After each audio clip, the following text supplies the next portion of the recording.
Яңалыклар чыгарылышы үз эшен башлап җибәрде. Студияда Лилия Гатина алга таба кайбер темалар турында кыскача. Кайдадыр алар вакытлыча ябылды, икенчеләре киресенчә сатуны яңартты. Шалда бензин белән хәл ничек? 53-21 В һәм Б йортларында яшәүчеләр капиталь ремонт белән канәгать түгел. Моның сәбәбе нидә? Бензины бармы? Мөгаен бу сорау ягулык салу станцияләрендә иң еш бирелә торган сорауларның берседер. Кайдадыр алар вакытлыча ябылды, икенчеләре киресенчә сатуны яңартты. Шау-шу кайвакыт шундый ки, машина сөючеләр машиналарга ягулык салу өчен зур чиратларда торалар. Шул ук вакытта кайбер шелтәрләрдә бәяләр дә үзгәрде. Мәсәлән, ай 95-100 сумга якын тора. Бу айдан автомобильчеләр нәрсә уйлый? Барысында алдагы материалда сөйләрбез. Безнең төшерү төркеме АЗС шелтәрләрендәге вазгыятны тикшерергә булды. Без беренче автомобиль юлы районында йөрдек. Кайбер заправкаларда чиратлар шактый зур иде. Әмма күп кенә машина йөртүчеләр белдергәнчә, алар басып торырга әзер. Иң мөһиме, бензин барысына да җитәрлек булсын. Җитеп бетмәй инде кешегә. Чират торалар бит әнә ничә. Яртышар сәгать, берәр сәгать тора микән. Шу, көтәбез инде. Житсә безгә ярый, бик әйбәт булыр иде инде. Нет, сложности нет. В Татарстане вообще сложности нет. В Удмуртии они есть, километровые очереди. В Татарстане, в частности в набережных Челнах, всегда есть бензин. Езжу по заправкам, уже на 4-й заправке, нет бензина. Ну, все очень плохо, надо что-то думать, решать проблемы. Икенче ягулык салу станциясендә чиратлар юк, барлык ягулык төрләре дә бар. Әмма бәя башкалардан шактый аерыла. Әйтик, ай 95 якынча 100 сум тора, ай 92 машина йөртүчеләргә якынча 90 сумга төшәчәк. Бензин по ситуации. Какая ни будет цена, все равно бензин будем брать. На топливную карту я заправляюсь через фирму, поэтому меня цена не интересует. Вот, за свой личный счет, как бы, когда заправляешься, да, бесит. Я 92-м заправляюсь, я другой не смотрю, не обращаю внимания. Все хорошо есть, в принципе. Только цены, говорю, где-то тут 90 рублей, был 75 рублей неделю назад, да. Безгә кайбер заправка хезмәткәрләре аңлатканча, бензин бар һәм запас та бар, әмма аларга кайбер чикләүләр кертергә туры килгән. Мәсәлән, лимит 3нче заправкада ай 92-ле бензин һәм газ бар. Ягулык салу станцияләре шелтәрләре җитәкчесе сүзләренә караганда, алар бәяләр күтәрелгәнче һәм шау-шуга кадәр запаслар тупларга өлгергән, ә бу махсус эшләнмәгән. Очень много было приобретено топлива. Хорошо, что было приобретено. Надо сказать, что это у нас даже получилось-то случайно. Вот. Но новые оптовые цены очень дорогие и, можно сказать, даже неприемлемые. Поэтому мы дизельное топливо уже не покупаем. 95-й бензин не покупаем. Правительство принимает достаточно серьезные меры. И я думаю, что в ближайшие 2 недели все наладится и с топливом будет все в порядке. Автомобиль сөючеләрнең күбесе килеп туган хәлгә аңлап карый, кайберәүләр хәтта транспортның экологик төренә күчәчәкбез дип шаярталар. У меня просто мама старенькая, приходится ее возить в больницу туда-сюда за продуктами. А как, у меня есть велосипед, и там бензин не нужен. Я езжу и наслаждаюсь природой.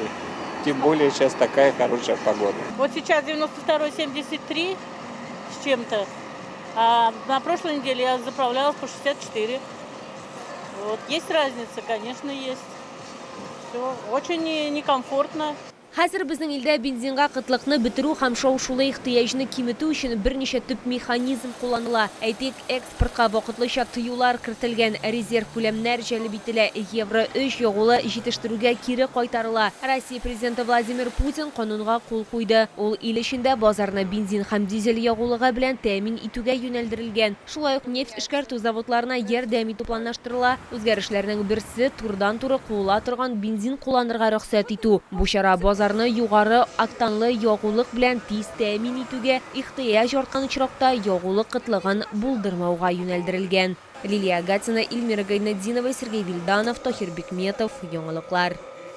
53-21 В һәм Б йортларында капиталь ремонт үткәрелә, әмма фасадларны яңарту халыкта каршылыклы хисләр уяткан. Берәүләр үзгәрешләргә шатланганда, икенчеләре борчулар белдерә. Чаллы халкы диварларның сыйфатсыз җылытуына зарлана. Аларны тагын нәрсә канәгатьләндерми, безнең материалда белерсез.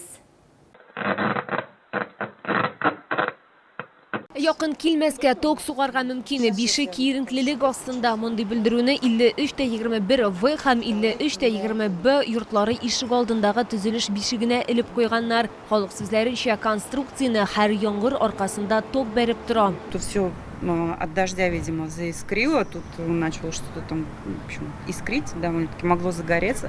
Дети все-таки здесь ходят. Ну, я не знаю, я считаю, что это очень опасно. Про мусор я уж ничего не говорю, ладно, он хотя бы там опасность для жизни не создает. Шулар зарланган тагын бер проблема капиталь ремонт белән бәйле. 53-21 В йортында яшәүчеләр ян яктагы диварны тулысынча җылытып булмаячагына ышана. Между башней и нашим домом вот такое-то расстояние. Как они там будут ремонт делать? Я не знаю, вот 7 квартир будут как мерзли зимой, так и будут мерзнуть. Они будут отчитываться, что капремонт сделан. Шул ук вакытта бирдә яшәүчеләрнең бер өлеше уңай үзгәрешләрне дә билгеләп үтә. Аларның сүзләренә караганда, йорт тышкы яктан сизерлек үзгәргән, ә стеналарны җылытканнан соң фатирлар җылырак булырга тиеш. Чаллы халкы капиталь ремонт күп еллык салкын проблемасын хәл итәр дип өметләнә. Было холодно, сейчас вроде как утеплели, не знаем, увидим. А так, естественно, рада. Красивый дом стал. Другой цвет. С другой стороны возьмите, там черный, грязный. Сейчас светленький, хорошенький. Алдагы кыш халык өчен җылда усын өчен эшчеләр йортның изоляциясын тулысынча үзгәртәләр. Аларның сүзләренә караганда, бер генә җөйдә игътибарсыз калмаячак. Делаем входные группы над подъездом вот на холодную. Края утепляются, так как там квартиры. И поэтому сделаем тепло, чтобы там ничего не дуло и было без сквозняков. Все, потом это все покрасится попозже. Пока так, план такой. И швы все 100% делаются. Все старое выковыриваем и все новое ставим. Чулный строй ремонт идарәче компаниясында аңлатуларынча, хәзер төзелеш бишеге электр киеренклеге хәлендә түгел. Атна дәвамында 53-21 В йорты ишек алдыннан чүп һәм төзек булмаган конструкцияны чыгарачаклар. Лилия Гатина, Яна Вальдю, Тахир Бикметов, яңалыклар. Татарстан сулыкларында 6 кеше баткан, тагын берсе зыян күргән, берсен коткарып кала алганнар. Россия гадәттән тыш хәлләр министрлыгы яңадан искә төшерә, җиһазландырылган урыннарда гына су коенырга кирәк. Исере хәлдә суга кермәскә, ярдан ерак йөзеп кермәскә, үз көчеңне аяк бәяләргә һәм балаларны бер генә секундка да су янында караучысыз калдырмаска. Бу кагыйдәләрне чаллылар беләме һәм алар шәһәр пляжларының куркынычсызлыгын үзләре ничек бәялиләр? Бу хакта киләсе материалда сөйләрбез. Камил Хуҗин Фикрәт Табиев исемендәге яр буенда эшли. Аның сүзләренә караганда, ул ел саен суга батучыларны судан чыгара. Елгаларда һәм күлләрдә гадәттән тыш хәл булдырмас өчен ул исере хәлдә булмаска киңәш итә. Аның күзәтүләре буенча, еш кына нәкъ менә шуның аркасында бәхетсезлек очраклары була да инде. Йөзә белмәүчләргә коткару жилетларын кияргә кирәк. Шулай ук аның җиһазландыруга да сораулары бар.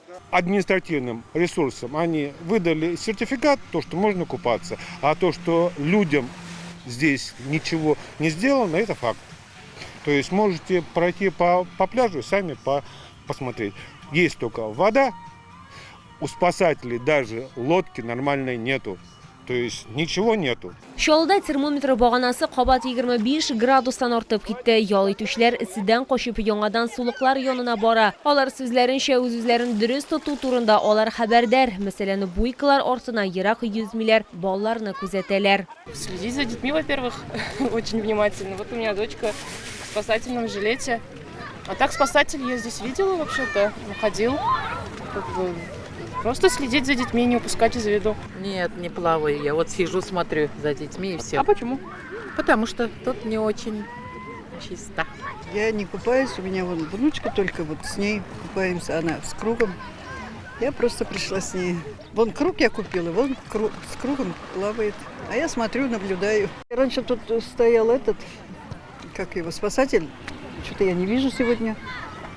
В прошлом году были. Коткаручылар искә төшерә, җиһазландырылган пляжларда гына су коенырга кирәк. Суга ялгызын гына һәм исерек хәлдә кермәскә кирәк. Шулай ук хәлне, һава торышын күзәтеп туру һәм балаларны су янында караучысыз калдырмау мөһим. Ашыгыч хәлдә иң мөһиме паникага бирелмәскә, ә шунда ук ярдәмгә чакырырга. Лилия Гатина, Яна Вальдю, Тахир Бикметов, яңалыклар. Бу сезгә җиткерәсе соңгы мәгълүматыбыз иде. Мин Лилия Гатина, сезнең белән сау булашам. Исән-имин булыгыз.